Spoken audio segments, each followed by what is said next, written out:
Uh, now, now we're going to do a quick review of 2023, not involving the normal stuff that you get on the BBC, but what we've been talking about on our show here. And joining me on this review are John Dunn. He's coming back. John, you still there? I am indeed. We've got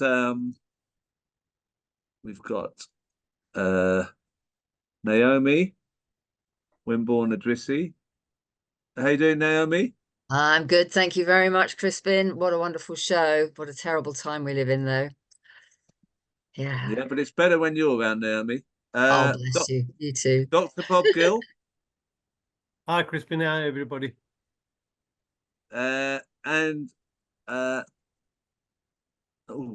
Yes, Audrey White. Audrey. Merseyside Pensioners Association. How are you doing? How are you doing, Audrey? Oh, lovely to be on the show again. Thank you for inviting us on there, Crispin. Yeah. Well, what we're going to do is I'm going to play some clips from the past year, and then people can just talk. I might suggest someone to speak first, and then others can come in. We don't want to kind of free for all. You know what it's like. I know what people are like. They like to get right.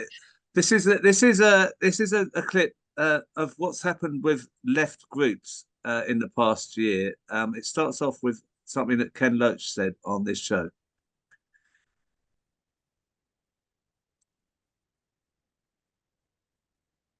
And I know ideas are cheap, easy to sit at home and put them forward, but I think this is important.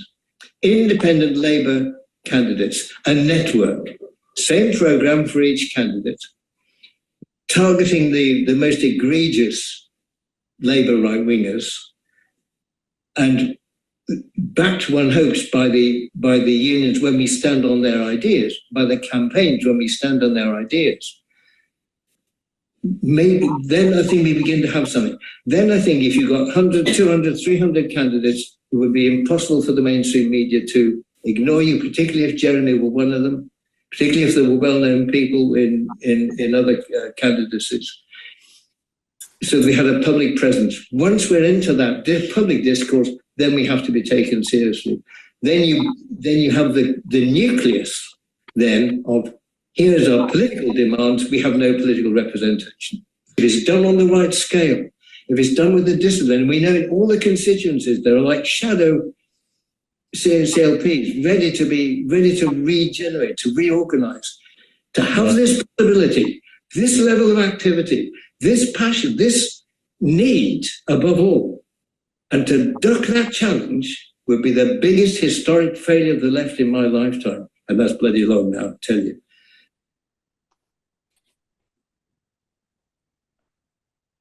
There has to be an alternative. You know, what is life without hope? What is life without an alternative that you feel you have no choice but to accept what's going on? So we, some of us came together and said that we needed to do something. And, you know, we just can't wait. You know, a lot of people saying, why don't Jeremy Corbyn do this? Why don't SCG do this? You know, it's up to them to do whatever they like. But we, the little people, the grassroots little people can do something about all this. So our feeling is that because there's so much going on and there's so much frustration on the ground, there are left and socialist, left and right, center, you know, on social media is talking about alternative. So we needed to do something.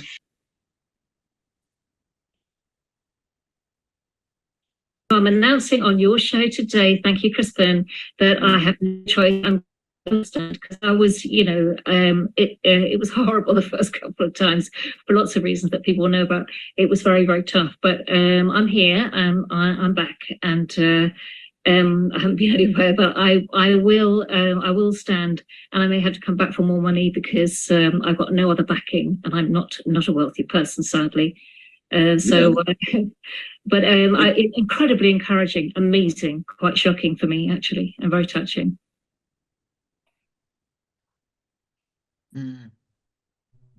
This manifesto, it's like a blueprint for what we should have in society.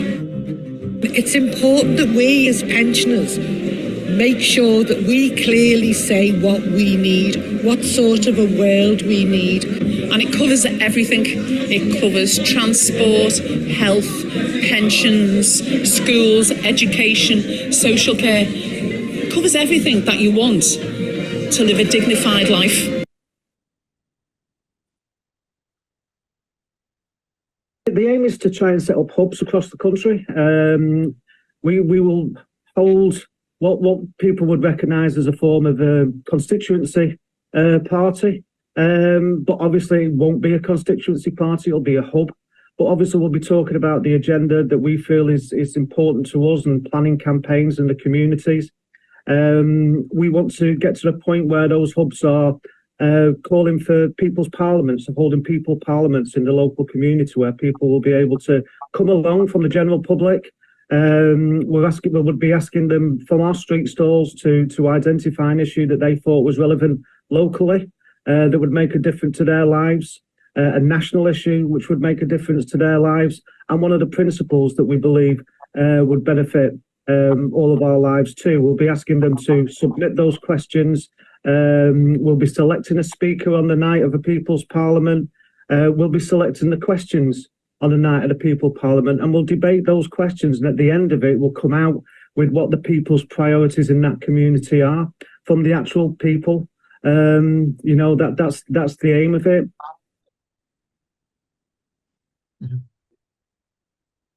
I'd be happy to be a candidate, but I think we're very much doing this as a group. So it is Liverpool Community Independence. We've got a huge support base, like across Liverpool and in Garston. So I'd be happy to put myself forward as a candidate with the support of like a really good team. I work very closely with Sam and Alan, and we'd use that. We'd use what we did with the local campaign. We'd do the same again, but just on a bigger scale. Right, so we've had quite a few initiatives in the past year. So Audrey, you're putting your hand up first. So how far do you think we've come towards? I mean, we're going to have a general election in 2024. Do you think we're in a good position? I think that there's all sorts. I mean, you can see the real frustration.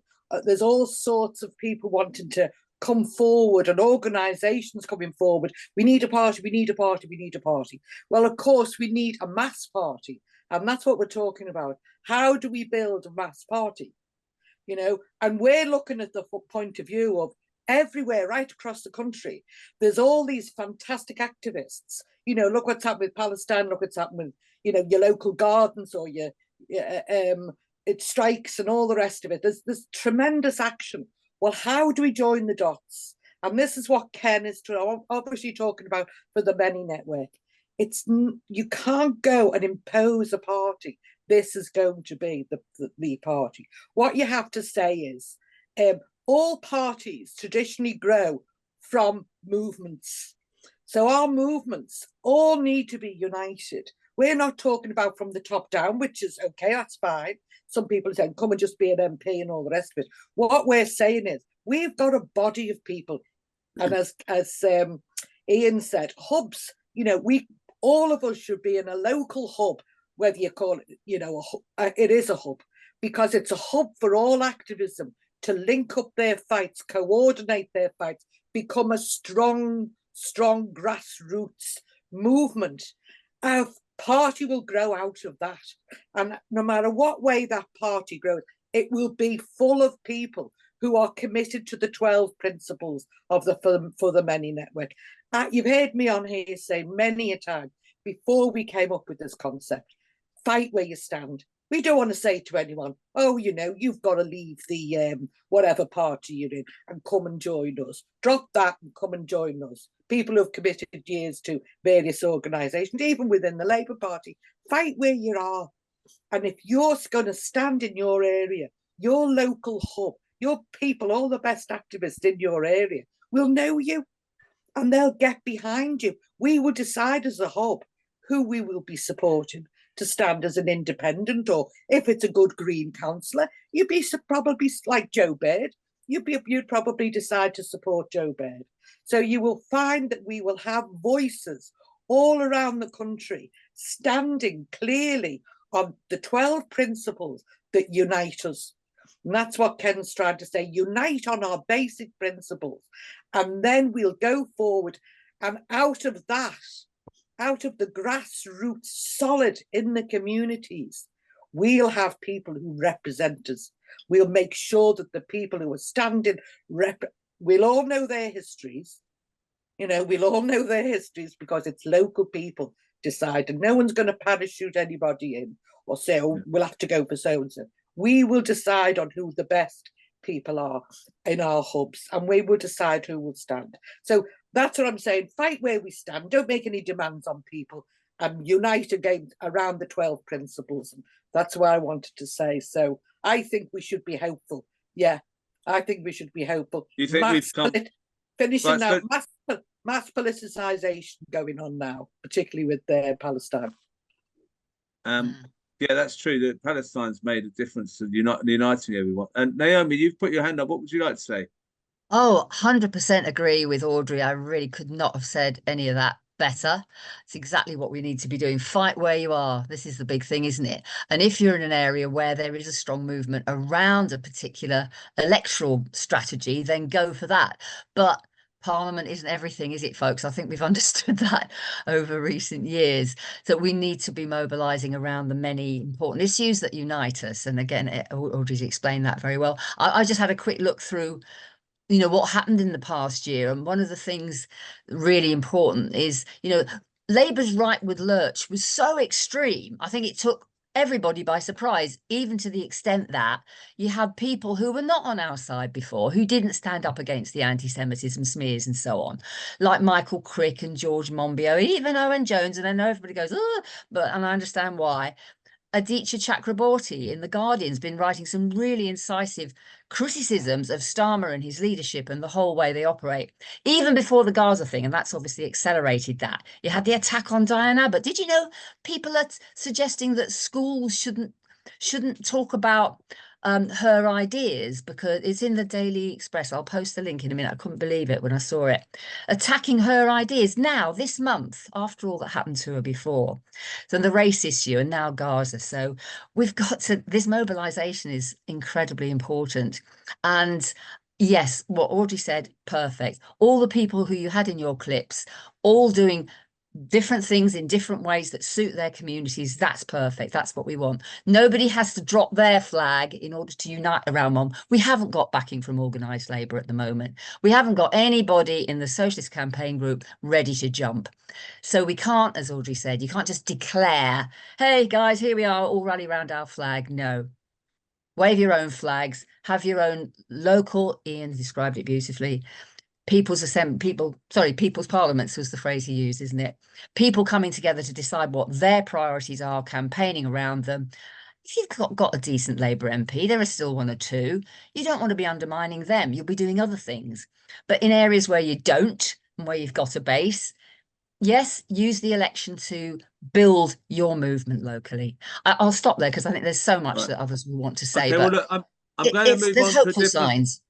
I'm going to move on to a different subject, and I'll bring in Bob and John on for that one, because we've had on the show in the past year, we've had Dr. Bob Gill speaking many times about what's really going on with the NHS, because we're not being told that. So I've just got two short clips from Dr. Bob Gill, and I'm going to speak to him after that, and then John as well.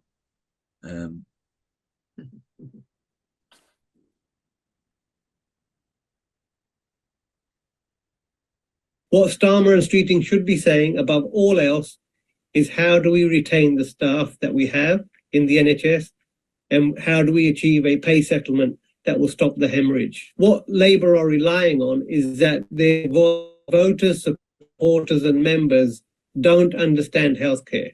And, apart from your show, there's not many people prepared to explain what's really going on.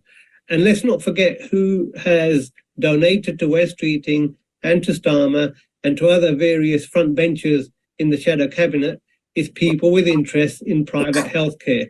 There is a blatant conflict of interest. They're not representing us. This isn't the solution for the NHS. Just imagine, why should these groups be any different than the Labour Party? You have lots of good people within them, but the right wing tend to be more ruthless and savvy and assume the positions of power.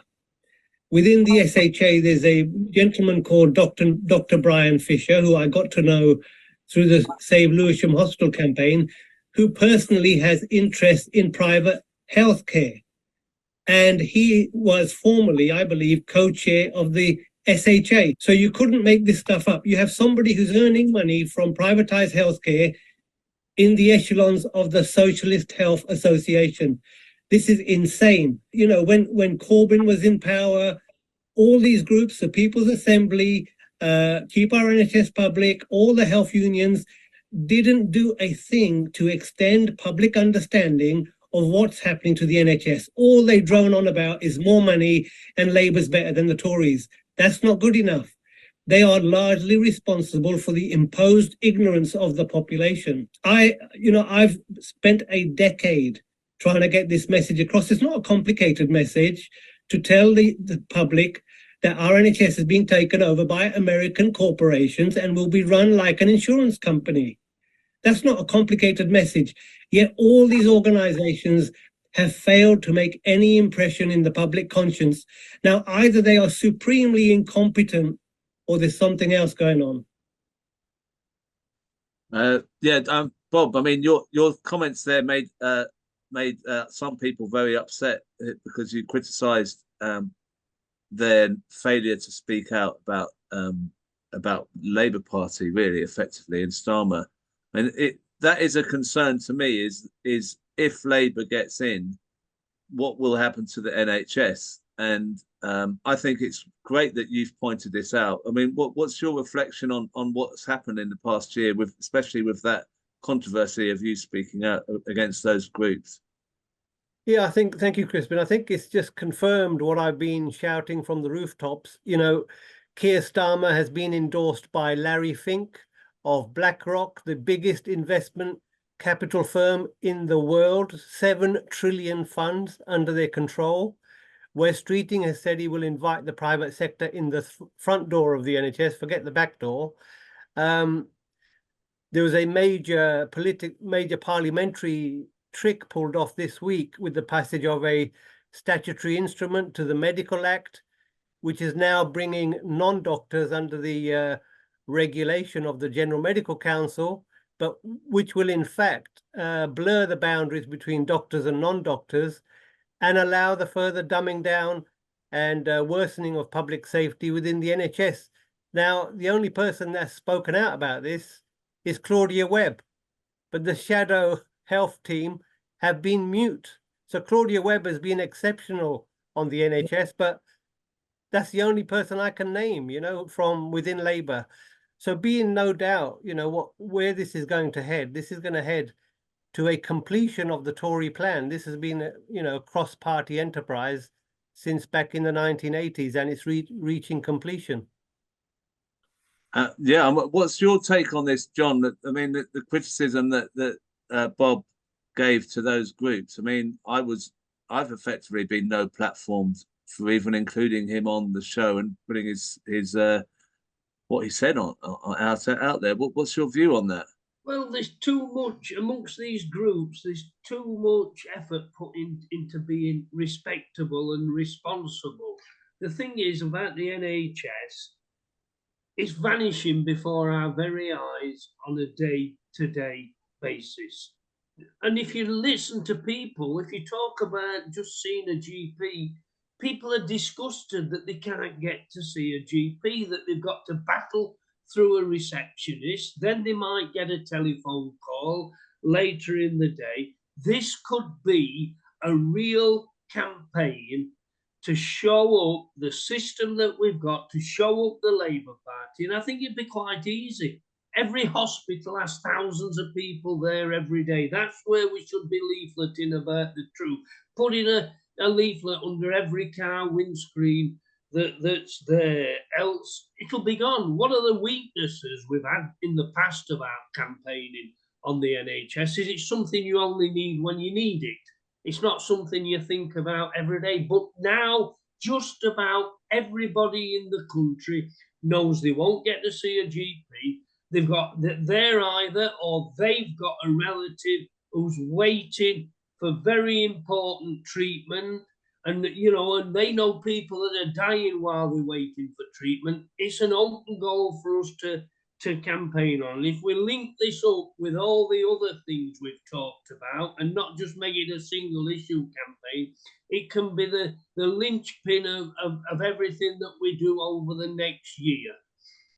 Right. Did you want to say something, Audrey?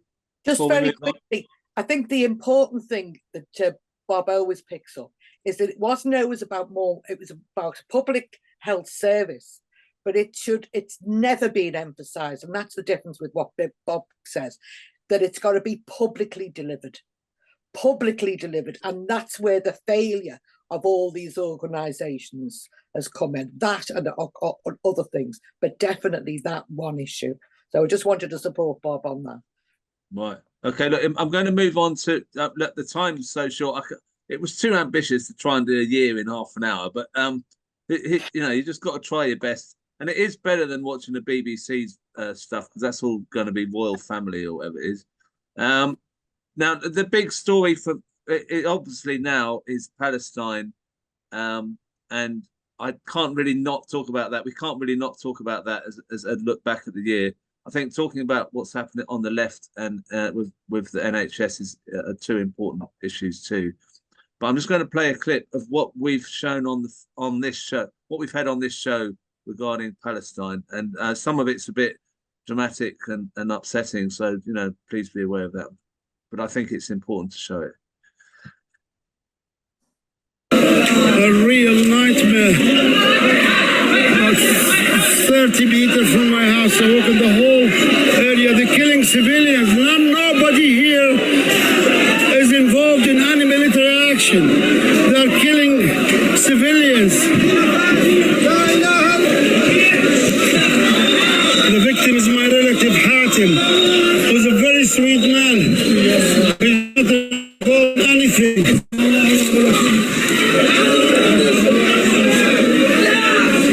Not involved in anything.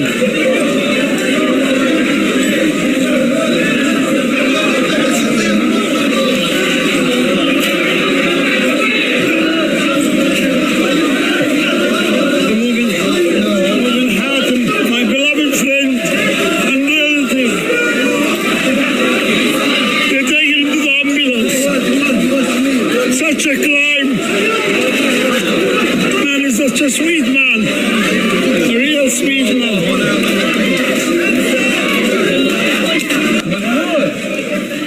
People are going up to check on more bodies. Families, total families, 2 big families. This is a crime I'm witnessing now. 2 beloved cousins, beautiful people. Beautiful people. Aziz lived for his family. Beautiful kids. Haram. Haram. Another body's being pulled. Another body's being pulled. Another body's being pulled. Another body's being pulled. Yahya Abed, 5 years old. Adam Radwan, 5 years old. Amira Dair, 5 years old. Joanne Abu Labde, 5 years old. Saleh Abu Labde, 5 years old. Fatma Al-Kafarne, 5 years old. Lujain. I'm just shocked at all the deaths of children and the bombing. Just continued bombing of poor, innocent people that have got absolutely nothing to do with this whatsoever. Shocking. Last Wednesday, we were shot at by an illegal settler and the army at the back of the guest house where we're staying in the village of Tunawi. You wouldn't believe this, but the in the morning, about 10 o'clock in the morning, this bulldozer turned up with a settler, an army in tow, and destroyed a piece of land belonging to our neighbour whose guest house we were staying in. This was done by settlers. They destroyed his vegetable garden, his olive trees. We were trying to document it to get as close as we can. We told to get back, and when we stood our ground, live ammunition was fired at us as warning shots. And if we hadn't retreated, we would have been all of us would have been shot. Look how many people are here. Those people are representing us. Those are the real people that they know what they want. That's what we want, freedom from Palestine.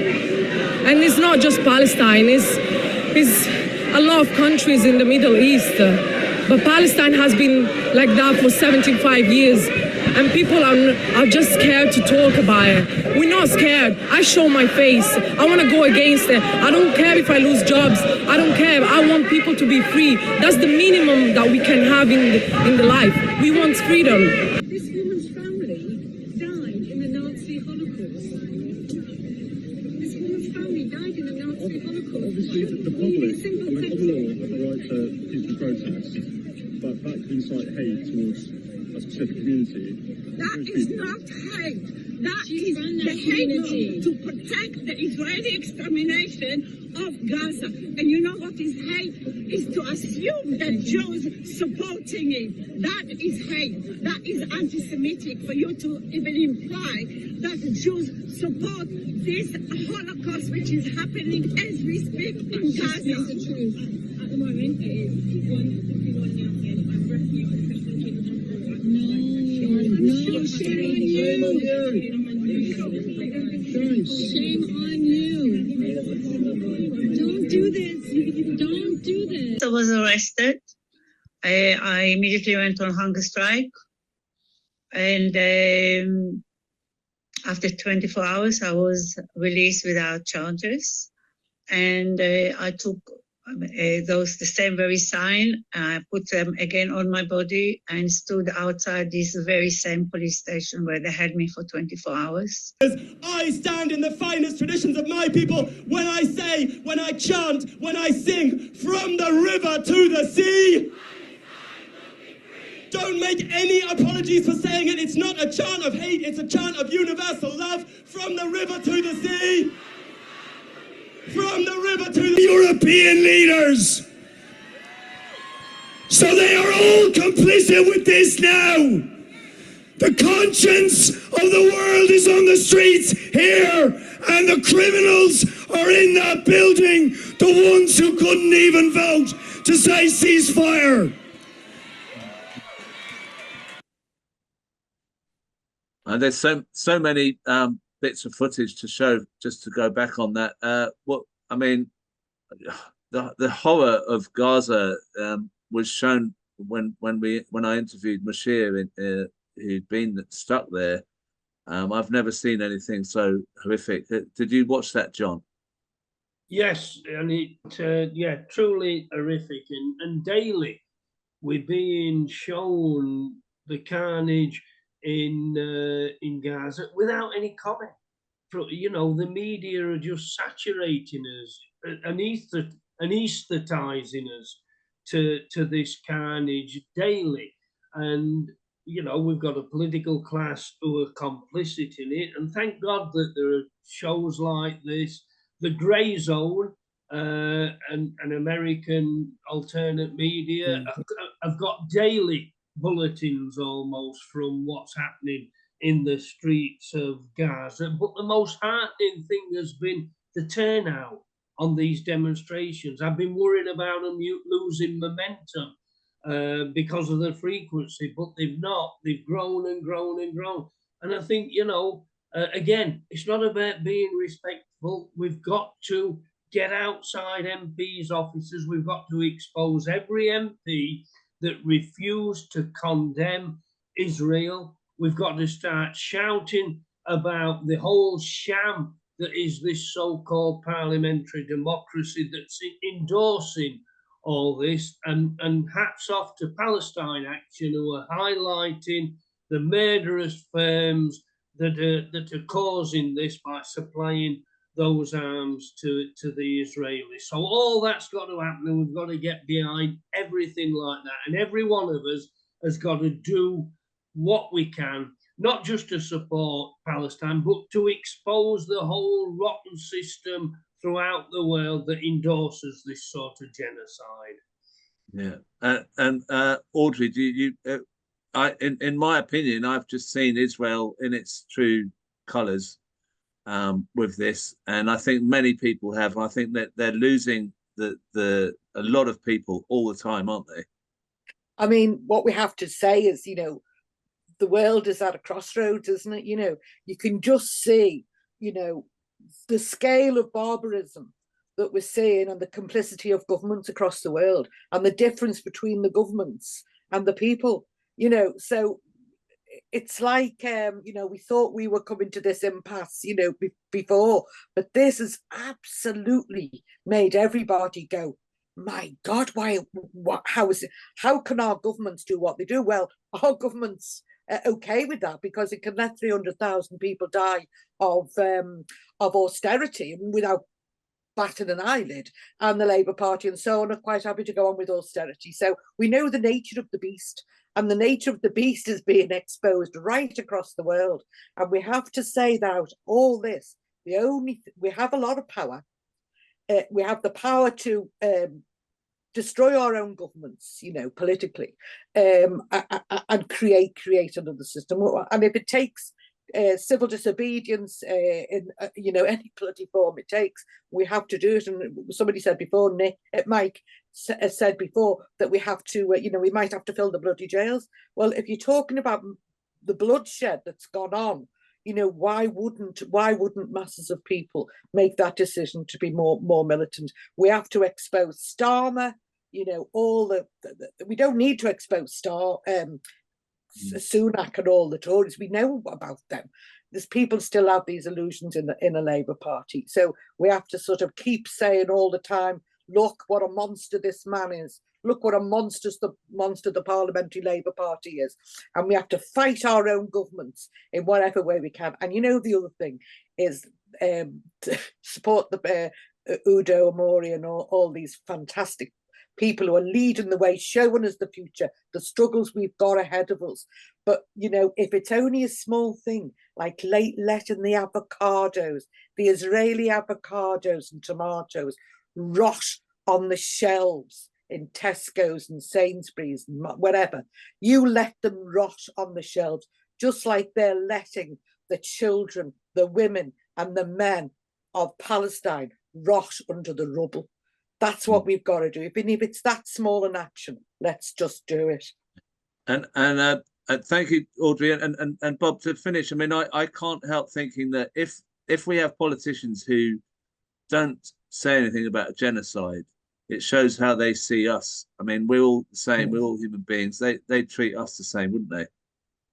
Absolutely. Our political class, rubber stamping genocide abroad, are quite capable of rubber stamping the trashing of the welfare state and the dismantlement of healthcare, because unfortunately they are careerists and sociopaths and are willing to lie through their teeth to hoodwink the population.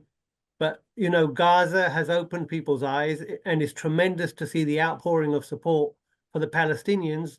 And we need to say, broaden out the understanding that, you know, domestic policy is determined by the same sociopathic outlook, and that needs to be acted upon. Well, thank you all for coming on for this shortest review of the year that could be ever possible. Good to see you. Hope to see you again in New Year, John and Audrey. Solidarity, everybody. Thank you, Crispin. Thank you. Naomi, see you, Bob. See you, Audrey. See you, John. Naomi had to go away because she was had to see her son. So thank you, everyone, for coming on.